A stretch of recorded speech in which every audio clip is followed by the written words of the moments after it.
तुम चलने का हौसला करो तो दिशाएं बहुत हैं, कांटों की फिक्र मत करो तुम्हारे साथ दुआएं बहुत हैं। साथियों नमस्कार, सत श्री अकाल, जय भीम, जोहार। मैं हूं आपका साथी राजीव कुमार और इस समय सीधे लाइव दीव जिले के नगर विधानसभा क्षेत्र से भरतपुर जिले की पूर्व जिला प्रमुख, नगर से 2 बार विधायक रही अनीता सिंह जी हमारे साथ लाइव जुड़ी हुई हैं।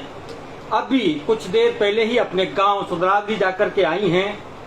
गांव के साथ साथ घर पर, नगर में भी बड़ी तादाद में लोग इनके घर पर इस समय मौजूद हैं। उन्हीं लोगों की मौजूदगी में अनीता जी से इस संवाद को आगे बढ़ाते हैं। पार्टी के निर्णय के बाद इन्होंने खुद ने अब क्या निर्णय लिया है, बात को यहाँ से शुरू करते हैं। मैडम, क्या निर्णय लिया है? मेरा कहना है साहब, पार्टी ने मुझे मुगालते में रखा और मूर्ख बनाती रही। अच्छा। 2 महीने पहले मैंने पार्टी के शीर्ष नेतृत्व से बात करी और आज पौन घंटे अकेले में भी बात हुई और बात में उन्होंने बहुत सारी चीज़ें भी रखी। अमित शाह जी से मिलके आई थी आप?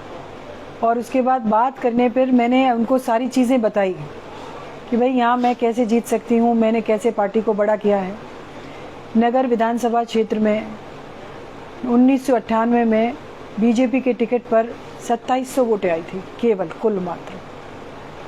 और उसके बाद 2003 से लेकर अब तक इन 20 वर्षों में मैंने इस पार्टी को बढ़ाया, इसके कार्यकर्ताओं को जोड़ा, अपनी छवि इस प्रकार प्रस्तुत की कि जनता को लगा कि भाई भारतीय जनता पार्टी से जुड़ना चाहिए और लोग जुड़े। ये नगर में पार्टी के नाम पर कोई भी नहीं था, मैंने आज जोड़ के इसको वृक्ष बनाया। तो आज जो है पार्टी के पास मैं गई थी, मैंने जैसे आपसे कहा, उन्होंने मुझे कहा कि 100% तुझे ही देंगे। वो शब्द मैं बताना चाहती हूँ राजीव जी आपको, जो उन्होंने मुझे कहा। हाँ, बहुत जरूरी है। मैंने कहा भाई साहब, मैं चुनाव लड़ना चाहती हूँ, वहाँ से पहले भी विधायक रही हूँ। तो उन्होंने मुझे कहा कि हाँ लड़ना चाहिए। तो मैंने कहा भाई साहब, कहीं ऐसा नहीं हो, मतलब किसी के मन की कोई भावना हो, मुझे नहीं देना चाहते हो या कैसी भी बात हो, मैं अनुशासित सिपाही हूँ इस पार्टी की। आप मुझे मना करेंगे तो मैं निश्चित रूप से मान जाऊंगी, मुझे कोई आपत्ति नहीं होगी, आप बता दीजिए। तो उन्होंने मुझे कहा कि जिस पौधे को हमने लगाया है, 20 वर्ष जिसको सींचा है, उस पौधे को हम किसी कीमत पे खोना नहीं चाहेंगे। तो मैंने तो इसका अर्थ यही लगाया कि मुझे टिकट ये देना चाहते हैं, हाँ पार्टी देना चाहती है। और मैं अपनी विधानसभा में एक एक घर घूमना शुरू कर दिया। मतलब जैसे गांव में मैं गई, अगर वहाँ 100 घर थे ना, 100 घर में मैं जाने लग गई और मैंने मेरी विधानसभा का 60% हिस्सा मैंने कंप्लीट कर लिया। लगभग प्रचार के हिसाब से जैसे प्रचार करते हैं चुनाव को। मुझे पूछते थे, जनता भी पूछती थी, कार्यकर्ता भी, कि टिकट का क्या रहेगा मैडम, ऐसे नहीं हो आपके मतलब कोई गड़बड़ कर दें। आपकी मुख्यमंत्री हैं, पूर्व मुख्यमंत्री, उनकी ज्यादा चल नहीं रही है। मैंने कहा यार पार्टी से बात हुई है मेरी, मुझे कह दिया, हाँ जब ही घूम रही हूँ, मैं पागल थोड़ी हूँ। और मैंने सब एक एक घर ढोक देना शुरू कर दिया। और अब भी जब ये टिकट की बात चल रही थी, अब से 8-10 दिन पहले, मैंने प्रदेश अध्यक्ष से सबसे मिली मैं 2-2 मिनट। मैंने कहा भाई सब क्या रहेगा? बोला मेरी डायरी में सबसे ऊपर नाम तेरा लिखा है और प्लस लिख रखा है, तेरे कार्यकर्ता को मैंने दिखाया था। उसने कहा हाँ साहब मुझे दिखाया था, आपका ही नाम लिखा। तो मैंने कहा भाई साहब मैं निश्चिंत रहूँ, आश्वस्त रहूँ, कोई बात हो तो आप मुझसे कह सकते हैं। अरे नहीं नहीं कोई बात नहीं, और आज करेंगे आपका, ऐसे कहा। तो मैं तो साहब मैं राजनीति में काम करती हूँ, लेकिन कोई मैं ज़्यादा चतर चालाक नहीं हूँ जो मैं मतलब उनके भीतर की बातों को पढ़ लूँ। मैंने तो सोचा मेरे पार्टी के नेता ने मुझे कहा है तो ऐसे ही होगा। 4 बार उन्होंने टिकट दिया तो ऐसे ही कहा था, हाँ देंगे, तो मुझे मिल जाता। तो मैंने सोचा अब भी मिल जाएगा। मैं तो लग पड़ी इन सब कामों में, बूथ कमेटियाँ बनानी है, उन्होंने कहा पन्ना प्रमुख बनाने, पेज प्रमुख बनाने। मैंने, मेरे कार्यकर्ताओं ने, जनता ने मतलब जी बोर के मेहनत करी और उनके जितने कार्यक्रम हुए पार्टी के 1 साल, उसमें कम से कम 50 से 55 लाख रुपए हमने खर्च किया, सिर्फ इसलिए कि पार्टी बढ़नी चाहिए, आगे बढ़नी चाहिए, पता होना चाहिए कांग्रेस को कि बीजेपी में कितना जोर है। लेकिन उन्होंने मुझे धोखा दिया, मुझे झूठ बोला, जिसका मुझे ज्यादा दुख है। मैं बीच में एक बात मैडम कहूँ कि ये बात ऑफलाइन आपने मुझसे भी कही थी कि मेरा टिकट लगभग कंफर्म। जी मुझे ठीक से याद है। हाँ बिल्कुल, आपने मुझको भी इस बात से अवगत कराया। बिल्कुल। कहाँ गड़बड़ हुई है फिर ये? अब पता नहीं साहब कहाँ गड़बड़ हुई, लेकिन मुझे ऐसा लगता है कि इनके मन में मेरे प्रति भाव ये था कि अगर मैं एमएलए बनूंगी तो मैं जो है मांग उठा सकती हूँ कि वसुंधरा राजे सिंधिया को मुख्यमंत्री बनाया जाए। तो इनको लगा कि ये ऐसा मांग उठाने वाले जितने भी लोग हैं उन सब लोगों के टिकट काट देने चाहिए, भले ही सीट हार जाएं, भले ही यहाँ कार्यकर्ता का जनता की जिंदगी खराब हो जाए, लेकिन उनको लगता है कि उनको ऐसा ही करना चाहिए। सुना है आज समंदर को बड़ा गुमान आया है, उधर ही ले चलो कश्ती जहाँ तूफान आया। अब आपकी कश्ती किधर जा रही है? देखिए, मैं तो इतनी बड़ा काम, आप मुझे बहुत टाइम से जानते हैं। हाँ। मैं बिल्कुल भी चालाकी और वो चीजें मुझ में है ही नहीं। नॉर्मल है। हाँ, और मैं झूठ नहीं बोलती अपने जीवन में। तो उसमें ये है कि मेरा गांव है सुंदरावली, है ना, और मेरे अब जितने भी मैंने चुनाव लड़े, जिला प्रमुख लड़ा, उसके बाद मैं प्रधानी का भी चुनाव लड़ी, और मैं 4 MLA के लड़ी, है ना, 6 चुनाव मैंने लड़े हैं। मेरे गांव ने हमेशा जो है मेरे लिए मेहनत करी और मेहनत करके मुझे आगे बनाया है। उनका मेरे पर एहसान है, मैं उनकी ऋणी हुई हूँ, है ना। ये पहली दफ़ा है। हमेशा ये होता था कि मेरे को टिकट मिलता था, मैं टिकट लेके गांव जाती थी, मंदिर पे रख देती थी टिकट, और उनसे निवेदन करती थी कि भाई पार्टी ने टिकट दिया है, मुझे मेरी मदद करो। अब की बार टिकट कट गया तो उन्होंने सोचा कि यार पता नहीं, वैसे तो आएगी नहीं अब। तो आज गांव वालों ने खुद ने इकट्ठे होके मुझे बुलाया और उन्होंने कहा कि सुंदरावली गांव की पहचान का संकट आ गया है। आपने एक पहचान दी गांव को। एक पहचान का संकट आ गया है। राजनीति सुंदरावली गांव से चलती थी और आज सुंदरावली का टिकट कट गया। उनको ये नहीं है कि अनीता का नहीं कटा, उन्होंने कहा आज सुंदरावली का टिकट कट गया। अब इसके बाद तो फिर कभी हम अगर आज सुंदरावली नहीं जीती तो इसका मतलब है फिर तो हमको कभी टिकट मिलेगा नहीं सुंदरावली की किसी को, तो हम तो मर गए। हमारे सुंदरावली गांव को MLA की तुष्टीकरण की नीति की वजह से उसको जनउथर लगा दिया। अच्छा। थाने में, तहसील में, और भी गांव है जिसको अलग ऐसे कर दिया। तो उनको इस बात का भी बहुत दुख है। जब हमारे शहीद की बात थी कि हमारे जो कॉलेज है उस कॉलेज में शहीद का नामकरण होना चाहिए था, और वो आपको पता है 2-2 साल पड़ा रहा। गांव ने बहुत जोर लगाया लेकिन वो नहीं हो पाया। फिर गांव ने हमने बातचीत करी, और आपको पता है कि वो जो हमारी शहीद की पत्नी थी उसके साथ भी कांग्रेस ने किस प्रकार का व्यवहार किया था। तो गांव ने कहा यार अब अगर कॉलेज पे नाम नहीं लिखा ना अनीता, बहुत गड़बड़ हो जाएगी। तो मैंने कहा कैसे करना चाहिए। फिर हम जो है ऊपर सब लोगों से मिले भी और बात भी करे। कांग्रेस विधायक तो बिल्कुल नहीं चाहता था कि वहाँ पे शहीद का, क्यों नहीं चाहता था, आप देखिए उसकी बात। मैं इसलिए कहती हूँ उसको जेहादी, कि वो शहीद एक गुजर था, इसकी वजह से वो उसका नाम नहीं लिखने दे रहा था 2 साल से। अच्छा। लेकिन फिर हमने प्रयास करे, बात करी, और आंदोलनों की हमने धमकियां दी, क्योंकि आंदोलन की धमकियां चली रही थी। हमने धमकियां दी आंदोलन की, भाई ऐसे होगा। तो उससे वो अधिकारी वर्ग था जो थोड़ा सा दबाव में आया और उन्होंने कॉलेज का नाम हमारे शहीद के नामकरण उसका कर दिया। तो ऐसी बहुत सारी घटनाएं गांव ने महसूस करी हैं कि सही काम में भी जो है कांग्रेस की सरकार गलत कर रही है। और उनको कहीं ये भावना लगी कि अनीता थी जब सुंदरावली गांव का नाम चलता था, अब अनीता के नहीं होने से गांव की थोड़ी सी बात उनकी पिल नहीं रही है। तो इसलिए गांव को बहुत दुख हुआ। उन्होंने मुझे बुलाया और उन्होंने मुझे बुला के कहा, देखिए मैं उस गांव की बहू हूँ, हाँ, और उनका ऋण है मुझ पे। उन्होंने मुझे बुला के कहा कि आपको चुनाव लड़ना पड़ेगा, ये हमारा आदेश है। हम सब लोग 2-3 दिन से बात कर रहे हैं और हम सब की सहमति है। हमारे गांव में कांग्रेस, बीजेपी, बसपा जैसी कोई पार्टी का कोई भी आदमी अगर है तो वो अपनी बात रख दे भाई, और नहीं है तो बताओ क्या है। तो सब ने सर्वसम्मति से सब पार्टियों को उन्होंने बाहर रखा और अंदर से गांव के लोग बैठे और उन्होंने मुझे कहा कि मुझे चुनाव लड़ना चाहिए। तो मैंने कहा ठीक है, मैं अगर आपका आदेश होगा तो मुझे चुनाव लड़ना है तो मैं चुनाव लड़ूंगी। एक छोटी सी लाइन एक शायर ने लिखी है, मेरी अपनी भी मजबूरियां हैं बहुत, मैं समंदर हूँ पीने का पानी नहीं।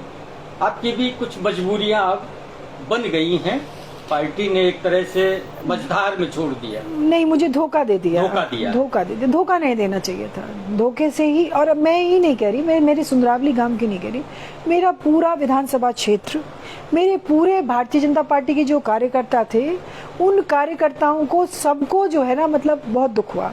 मुझे 2 दिन से, मैं समझती हूँ कोई 15,000 लोगों ने मुझे कांटेक्ट किया बाय फोन के। मैं थी नहीं यहाँ, मैं चली गई थी। मैंने कहा क्या जाए गांव, मतलब जैसे ही टिकट हुआ तो यहाँ भी मतलब 400-500 इकट्ठे हो गए आदमी, तो मुझे पता लगा तो मैं सीधे निकल गई। लेकिन फ़ोन लगातार आते रहे, मैं देखती रही फ़ोन आ रहे हैं, उनमें से 500-700 लोगों के ही मैं फ़ोन उठा पाई, है ना।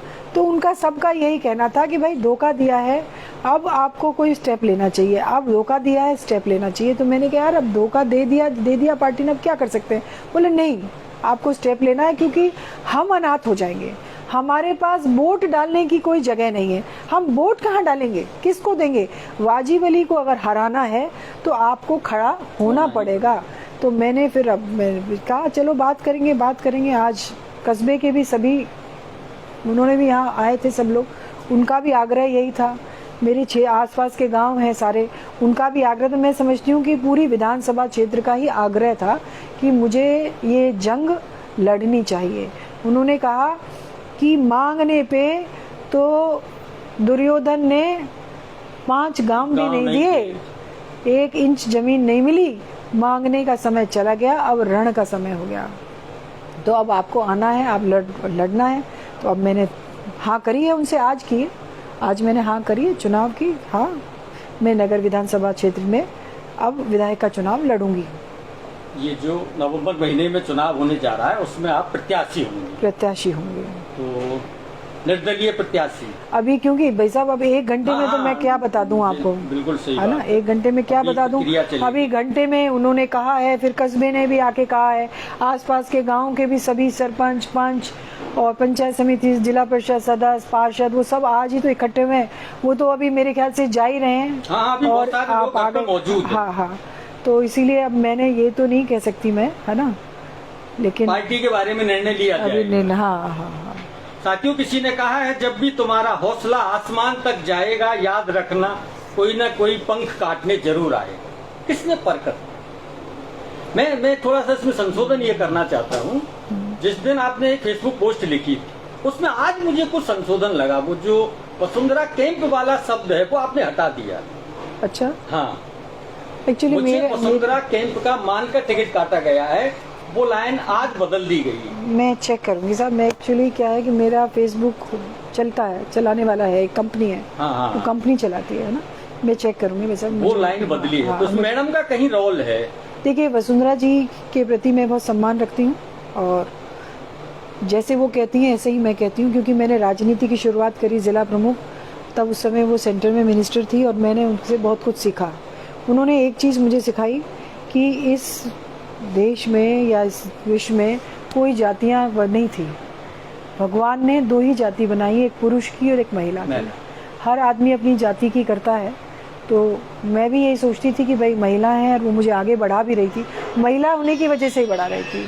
ये अधिनियम बंधन बिल तो आज आया है, लेकिन वो तो बहुत पहले से जो है महिलाओं को आगे बढ़ाने में लग रही थी। तो उन्होंने मुझे आगे बढ़ाया भी है, बहुत कुछ सिखाया भी है, कैसे राजनीति में चलना है, करना है। तो मेरे उनके प्रति बहुत ज़्यादा भाव है। तो मैं अपने मन में मैंने विचार यही किया कि भाई जब सर्वे में फर्स्ट लिस्ट है, आज भी आप चले जाओ, आज भी 2 दिन हो गए टिकट के, है ना, आज भी आप चले जाओ तो जिस टिकटधारी है उसके पास आपको एक आदमी नहीं मिलेगा घर पे, और यहाँ हज़ारों की संख्या है। तो सर्वे करा लो, कोई और काम करा लो, मेरी मेहनत देखो, मेरा अनुशासन देखो, और सब देखो। उसके बावजूद भी अगर वो नहीं चाहते हैं कि भाई, अगर मैं जैसे वो रहती जब तो बात भी रहती, और जिस कैंडिडेट को दिया है वो 50,000 से हार के आया, कामा मेरे से तिगनी वोट से हारा है। और मैंने अभी लिस्ट देखी है उनकी, लिस्ट में जो 4थे नंबर पे रहे, जो 3रे नंबर पे रहे, और दूसरी पार्टियों के रहे, उन सबको टिकट दिया उन्होंने। तो बाहर वालों को टिकट दे रहे हो, 41 की और घर वालों को नाम चौंकाने वाले। हाँ, बाहर वालों को टिकट दे रहे हो और घर वालों को भगा रहे हो।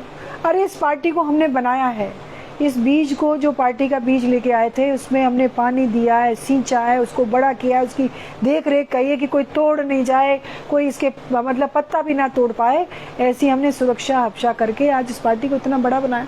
और जब उसका समय आया है तो आपने हमको दूध में मक्खी की तरह निकाल के फेंक दिया।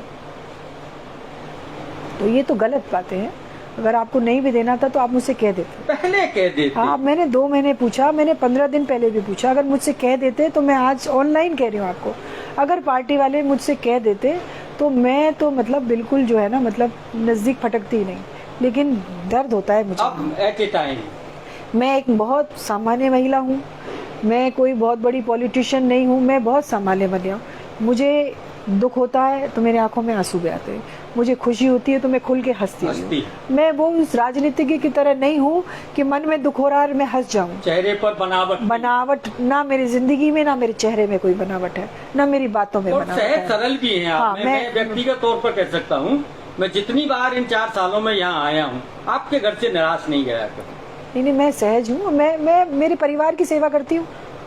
मैं राजनीति में इसलिए हूँ कि मैं मेरे परिवार की सेवा करना चाहती हूँ। इन 5 वर्ष में कांग्रेस ने और वाजिब अली ने जिस तरीके से मेरे परिवार का शोषण किया है, वो शोषण मैं मतलब बर्दाश्त नहीं कर सकती हूँ। मैंने खूब लड़ाइयाँ लड़ी हैं, आंदोलन करे हैं, लेकिन अब तो समय आ गया उसको हटाने का।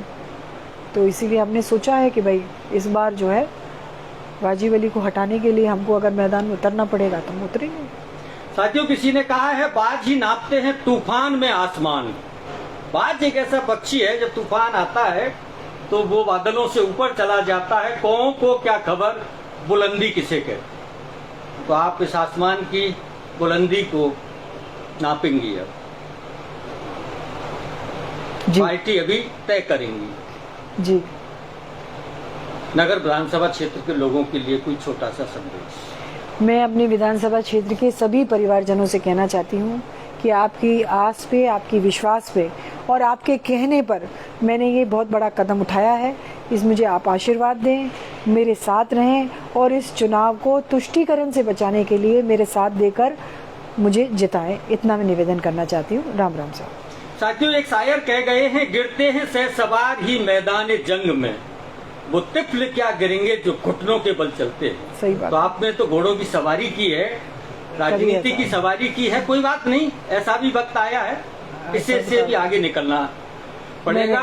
दुष्यंत की उन्हीं पंक्तियों के साथ इस संवाद को विराम देते हैं। सिर्फ हंगामा खड़ा करना मेरा कोई मकसद नहीं है, मेरी कोशिश है ये सूरत बदलनी चाहिए। तेरे सीने में ना सही, मेरे सीने में सही हो कहीं भी आग, लेकिन लोकतंत्र की ये चिंगारी सुलगती रहनी चाहिए। साथियों, मैं आप में से किसी का कमेंट्स इसलिए नहीं पढ़ पाया क्योंकि मैं नजरें मिलाकर के मैडम से बात जो बोल रही थी उसे सुन रहा था। मैडम, बहुत सारे लोगों ने कमेंट्स किए हैं, आप सार्वजनिक रूप से धन्यवाद दीजिए। सबको बहुत धन्यवाद और ऐसा ही प्यार और सम्मान और मुझे आपसे हमेशा मिला, ऐसा ही मिलता रहे, ऐसा मैं अपेक्षा करती हूँ। राम राम साहब।